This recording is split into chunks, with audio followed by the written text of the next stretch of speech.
Hey folks, Jesse here from Onion Grass Gardens, and today we're going to be looking at the progress and problems in the food forest. Specifically, we're going to be looking at the effectiveness of wood chips in year one. We are going to be looking at the productivity of cowpeas, and we're going to be investigating two varieties of onions that are a little more unusual, and that's all about being productive. Because let's face it, with food prices today, we need reliable production. So let's check it out.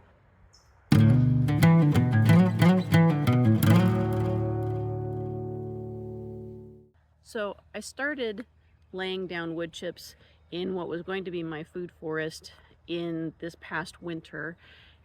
Started probably in 2024 and early 2025, and just laid down strips, making sort of a linear food forest with my fruit trees. And in doing that, my purpose was, number one, to help suppress weeds, and two, to start building the soil, since I'm trying to build a food forest. And the way a forest works is it drops a whole lot of organic matter down on the ground.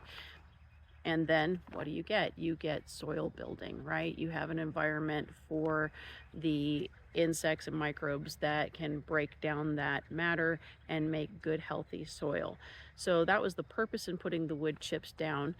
But how effective were they really? Now you can see, despite the fact that I've laid down wood chips, there are sections here that are being absolutely overtaken by grass. Like this little area around this blueberry bush. So I've been coming through and weeding out the grass, putting down more wood chip, and then putting the grass around the edges. And that seems to be helping a lot with suppressing the grass. Let me show you on a different section. You can see here in this section where I'd been laying down the grass, and it's been doing a pretty good job of keeping that grass at bay so that the other things I'm planting, like this strawberry ground cover, can be more successful. So also you can see here at the base of this little cherry tree that I've been laying down grass, and it seems to be keeping the grass at bay as well. So I'm hoping that that strategy will continue to work. We're just gonna keep trying it and see how it goes.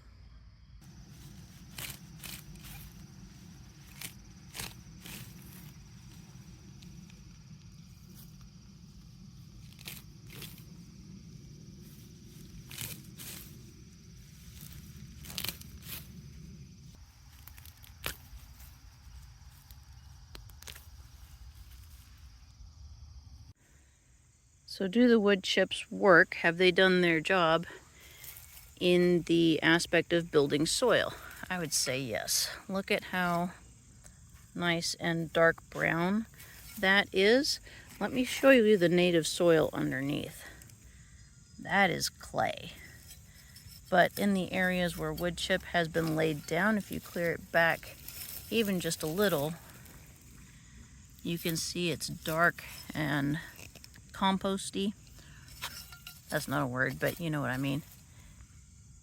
It's a lot darker than when you dig down and it's just a light brown clay.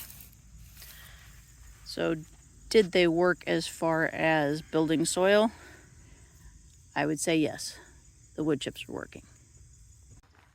So this fall I am trialing two types of onions, potato onions and walking onions. And if you haven't heard of these two onions before, it's because they're not sold in grocery stores, quite frankly. And there are several reasons why I chose these. We'll start with the potato onions. Potato onions have this growth habit where from a single onion, that onion will begin to split into multiple onions until you have kind of a cluster. And later in the video, you'll see a grocery store onion that I planted that's actually doing just that, how it's splitting off into several different onions. And that's the type of growth that a potato onion is going to do. And for me, that's fantastic. I don't have a polytunnel, a greenhouse, or a root cellar. And so what does that mean for me in gardening?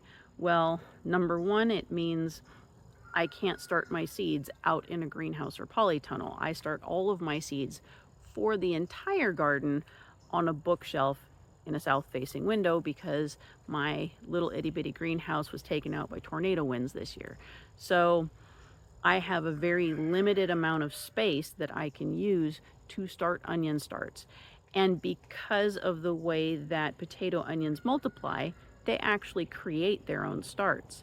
And you plant those starts in the fall, which is perfect because on point number 2, I don't have a root cellar. And so I don't have a cool, dry place to store onions. And if I plant them in the fall and they are supposed to be in the ground over winter, then that's perfect for me because I don't have a place for them in my house to overwinter. And finally, it's fantastic for me to find something that works here in the South, that wants to be here and wants to grow here, because not everything wants to grow in Tennessee. Not everything does well here. And to find something that does well is fantastic. I got my potato onions from a grower on Etsy, and who knew? Who saw it coming that Etsy was going to be this place where gardeners could exchange heirloom varieties? I don't know about you, but I didn't see that one coming. But anyway, I got this variety from a grower here in Tennessee, so I can be fairly confident that these are going to do well here. This is my task for today. I've got some potato onions to plant, some dwarf irises, and Egyptian walking onions. These guys are so ready to go in. Put me in, coach, I'm ready. Already sprouting. Let's get these covered up.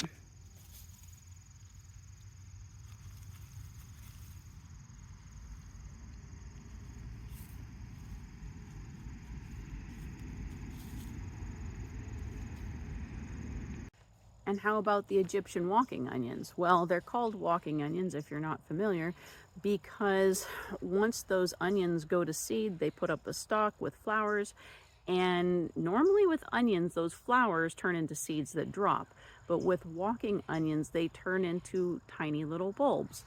And they eventually get so heavy that the stalk drops and they hit the ground and they plant themselves, right? And one of my goals for the food forest is I want the plants to take over. I want them to keep perpetuating themselves. I want them to be naturalized to this environment.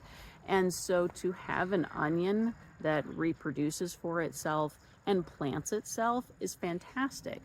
Also, since I'm a gardener who gardens with limitations, I'm a cancer survivor and I'm somebody who lives with chronic pain issues. And because of that, it's very hard for me to do a lot of the physical labor involved in planting all the time.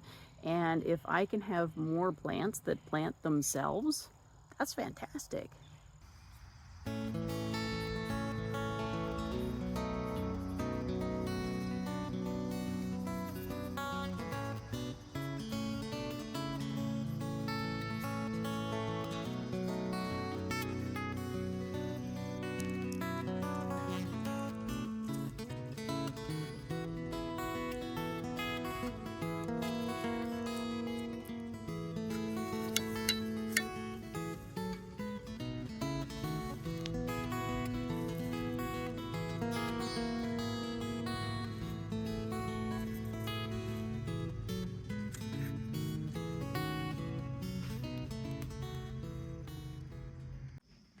Take a look at these potato onions. These have not been in the ground long at all. And they have already just popped right up, looking happy, healthy, very vigorous. This is exactly what I want to see right here. I need plants that want to be here and want to do well here and are vigorous. So I have a grocery store onion here that we chopped, and I was going to throw it out because it was kind of on the edge of not being edible, and then I noticed it was sprouting, so I put it in some water to help it do so on purpose, and you can see it made some roots. It's really interesting the way it's kind of splitting into 4 parts here, especially this whole lobe on the left side. So I'm gonna come over here and plop it in the ground, and we're gonna see what happens. Who knows? It's about mid-September. I don't know how much time this really has to produce anything, but I'm gonna put it in the ground and we'll see.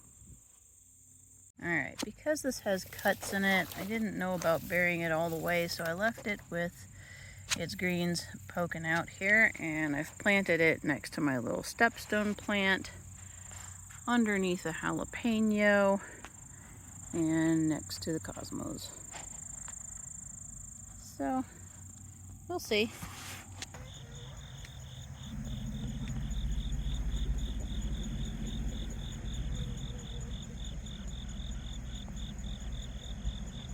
Here's that grocery store onion we put in the ground. It's already a home for a little spider friend. With the cowpeas, I tried 5 different varieties. One had only a single sprout, and I haven't gotten a single bean from it. And the other 4, 2 of them did kind of lousy, and 2 of them did really, really well. And that's the type of result I'm looking for. The fact that several of them failed is not the problem, because the whole point was to find out what was going to fail and what was going to succeed, and we did that. So it was successful. If we are judging by sheer volume of production, the whippoorwill and the pigget are the clear winners here from only 10 plants each. So far I've almost filled this jar, and I have an additional jar of seed stock that I'm saving. So these little tan ones here with the speckles, I believe, are the whippoorwill, while these purplish are the pigget. This spotted one is the phenomenal that ironically didn't do great. And then the California are these more typical looking black-eyed peas varieties. So overall with the cowpeas, this was a really successful experiment, I felt. So let's take a look at the 4 types of cowpea that were at least had some success this year. There was a 5th variety called the rice bean that did not produce anything for me, so we're going to ignore that one. We've got the pigget, phenomenal, California, and the whippoorwill. And by far, these 2 are my top producers, as you have seen in the jar. This is a pretty good look at some of the California, and this is almost half of everything edible that was produced by the phenomenal. This clearly does not like the environment here. I had a lot of problems with mildewed pods and tiny pods and misshapen beans, so that's pretty much it, which is too bad. I was really rooting for these guys, because like look at these patterns. Like, that's such a pretty bean. But we can't just grow what's pretty. Sometimes we have to grow what works. You can see the California are nice fat beans. The ones that were successful were very successful, but there was such a mixed bag of results. And the whippoorwill is easily the smallest bean, but this one has produced the biggest pods with the most beans, and probably the most beans overall. So I really like the variety in the different colors of brown in this. They're really quite nice. Let's see if we can get in closer to it. Yeah, you can sort of see in here, like some of them end up being a very light tan, while others turn out much more dark. Then we have the pigget. This one has almost a purple coloring to it. I'm not sure if you can see it very well in this light, but they've got sort of a tan background and a purplish speckling to them. And overall, they did well. I did have a few problems with a few pods that had mildew on them, but overall I also got a lot of big full pods out of these. These are much fatter than the whippoorwills, for example. The whippoorwills are a little more flat, whereas these are kind of chunky. And I have not tasted them yet, but that's coming up here.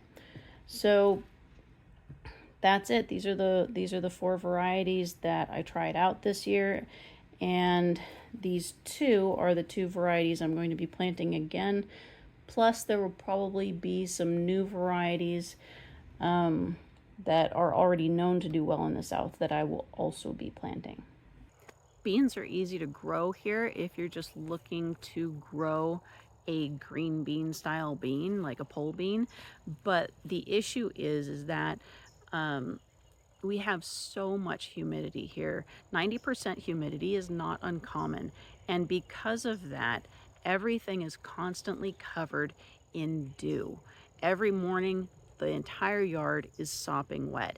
And because of that, it's very difficult to seed save beans and peas, in this case cowpeas, because every one of those pods is covered in dew every morning. And because of that, they can very easily develop mold and mildew issues. So I have to find the breeds that are fine with that. I have to find the breeds that aren't going to mildew when they're covered in water every single morning. So let's take a look at the cowpeas. Now, if you see this, this is the kind of thing that I'm looking for my seed crop for next year. You can see this is a nice big pod, and there isn't any mildew on it. And if we crack it open, let's see what we got here. Got these nice whippoorwill seeds and a nice full bit here. Oop, drop some. I think my best pod so far has been 19 seeds in one pod. So look at that. They're nicely formed mostly. It looks like we got one here that's not so great, but mostly well-formed seeds. Nice pod. Let's take a look at some of the more troublesome things. So you can see here, this one has some mildew on it. And pods like this can sometimes have mildewed seeds on the inside. So look at this one. You can tell this is a much less healthier pod than the previous one. It's got mildew all over it and relatively small. Let's break it open and find out what's inside here. Yeah, so this is one of the California cowpeas, and you can see these aren't particularly well formed. Some of them have their skins coming off. Yeah, this one right here, let's see if we can focus in on it. Looks like it's got a little mildew on it. So I don't want to be saving those for my seed stock. I want the good strong pods like this one. Again, we've got a nice, you can hear how nice and dry it is. Doesn't have any big bits of mildew on it. And it looks like we have another whippoorwill with that one.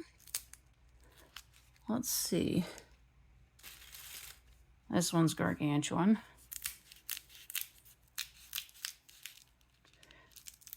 Another whippoorwill. So you can see this particular breed is quite a winner here. Look at all those seeds. Because if I'm growing this to grow my own food and eat what I grow, then I want nice fat pods with lots of seeds to feed me and my family.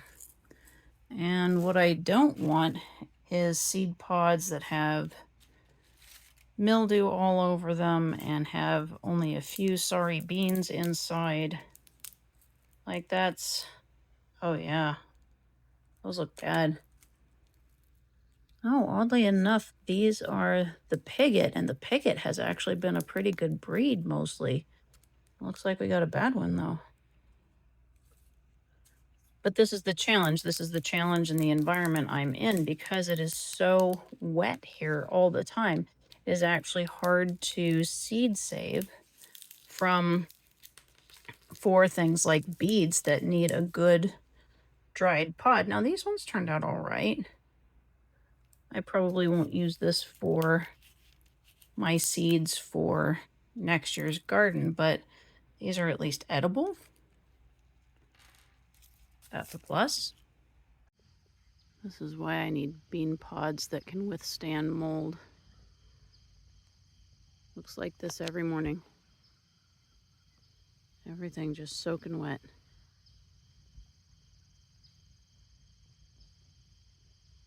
On an ending note, I'd just like to end with some encouragement. If you have something that doesn't work in your garden, don't give up. Like, trial different varieties, breed your own varieties, find alternative varieties. If you really wanted a certain type of bean and it just doesn't grow where you're at, try some others, because you know what? You might be surprised. One of the great joys of gardening is growing things that you can't buy in the grocery store. So why not try out the unusual varieties? You don't have to grow a regular onion or a regular bean. You can grow some really cool stuff. So go out there, experiment, and don't be afraid to fail, because you can do this.